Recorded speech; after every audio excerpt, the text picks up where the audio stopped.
السلام عليكم ورحمة الله وبركاته. الحمد لله والصلاة والسلام على رسول الله وعلى آله وصحبه ومن والاه وبعد. My dear respected brothers and sisters, welcome to part number 5, lessons from the life of our beloved Prophet Ibrahim alayhi salatu wassalam. We continue. So Ibrahim alayhi salatu wassalam, he has now been commanded to visit his son Ismail alayhi salatu wassalam. And this was not going to be any normal visit, any ordinary visit. Ibrahim alayhi salatu wassalam is going to visit his son, and he's going to sacrifice his son. And his son's not going to accidentally die before him. Ibrahim alayhi salatu wassalam has to take a knife, put it on his throat, and slaughter him. Imagine that for a moment. That Allah has blessed Ibrahim alayhi salatu wasalam with a son after many, many years, and now he has been commanded that he is going to sacrifice him. Ibrahim alayhi salatu wasalam, he's about 90 plus here. Okay? He's just over 90 years old. So when Ibrahim alayhi salatu wasalam, he mentioned this to his son, his young son, the exact age isn't known, but we know that he was relatively young. He might have been 12, 13, he might have been 6, 7, Allah knows best.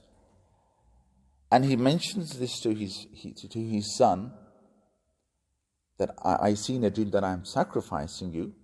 And the son replies by saying, Satajiduni inshallah min as-sabirin. He says, Father, go ahead. You will find me from those who are patient. Okay? Do as you have been commanded. And he was also submissive as well, because his son was going to be a prophet. And where did they learn this from? They learned this submission from the parents. He learned it from his mother. His mother learned it from the father, Ibrahim alayhi salatu wasalam. Now, when Ibrahim alayhi salatu wasalam is about to sacrifice his son, Ismail alayhi salatu wasalam, every time he's about to sacrifice his son, the shaitan comes and he tries to put him off. So Ibrahim alayhi salatu wasalam, he pelts him away with 7 stones, and then he changes his position. And this happens 3 times.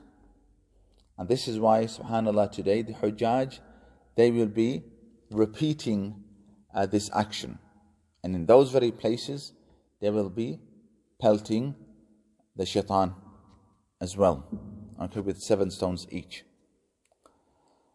And then it's mentioned that when Ibrahim alayhi salam and Ismail alayhi salam, they both have submitted to Allah subhanahu wa ta'ala, then Allah subhanahu wa ta'ala takes the power of cutting away from the knife, and Ibrahim alayhi salam, he has succeeded. Okay, that this one object of love that he had, his son, that love was not greater than the love he had for Allah subhanahu wa ta'ala, and he succeeds. And Allah says, قَدْ صَدَّقْتَ الرُّؤْيَا, that you have fulfilled what Allah subhanahu wa ta'ala has commanded you today. And instead Allah subhanahu wa ta'ala replaces that with a ram or a sheep, and Allah knows exactly what it was, but Allah blesses him with an animal. And today, me and you, we will be performing the udhiyya in remembrance of the success, in remembrance of that sacrifice of Ibrahim alayhi salatu wassalam. So as his son then grows up, they return back to Makkah-ul-Mukarramah, and they build the foundations, they rebuild the foundations of the Ka'batul-Musharrafa. And this was the first house of worship ever built for Allah subhanahu wa ta'ala. And the Hujjaj, they will make tawaf around it. The Mu'tamirun, when you go for Umrah, you make the 7 tawafs around it. And when they complete the foundation, okay, of the Ka'batul-Musharrafa, they make a dua together, رَبَّنَا تَقَبَّلْ مِنَّا إِنَّكَ أَنْتَ السَّمِيعُ الْعَلِيمُ. And it wasn't as beautiful as the Ka'batul-Musharrafa we see today, which is a complete sort of cube with the ghilaf or the qiswa, with the golden print of Quran. It wasn't like that, what Ibrahim ﷺ built with his son. They got some rocks together and they laid the foundation and they made dua to Allah. Allah accept this from us. Because Allah subhanahu wa ta'ala, He looks at the sincerity. Okay, He looks at the intention, the ikhlas behind the action. Okay, not the beauty itself. Moving on, then Ibrahim ﷺ, he's blessed with another son, and this time it is Ishaq.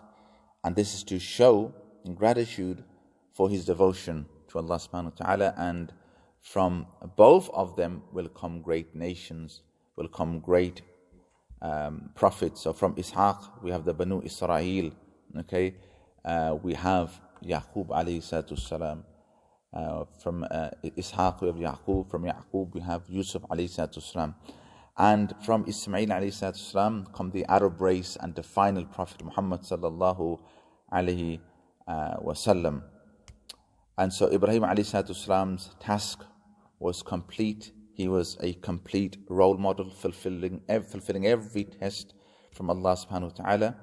And Allah subhanahu wa ta'ala mentions that I will make you a leader for mankind. And today, most of the world, it looks up to Ibrahim alayhi salatu wasalam. And the closest followers to Ibrahim alayhi salatu wasalam are the Muslims. Okay? So once again, we are reminded that we should study the life of Ibrahim alayhi salatu wasalam. Some of the lessons that we learn from his life. Number one is trust in Allah subhanahu wa ta'ala. Number two is love of Allah subhanahu wa ta'ala. Number three is patience that he had throughout his life. Number four is standing up for the truth. Even though he was alone, he stood up for the truth. Number five is being courageous. Number six is obedience to Allah subhanahu wa ta'ala. And number seven, trials in life and how he dealt with them. And there are many, many more lessons that we learn from the blessed, the noble life of Ibrahim alayhi salatu wasalam. May Allah subhanahu wa ta'ala give us the istiqamah. May Allah subhanahu wa ta'ala give us the ability to study the life of Ibrahim alayhi salatu wasalam, to bring in some of those qualities I've mentioned into our lives, so that we can beautify internally and externally as well.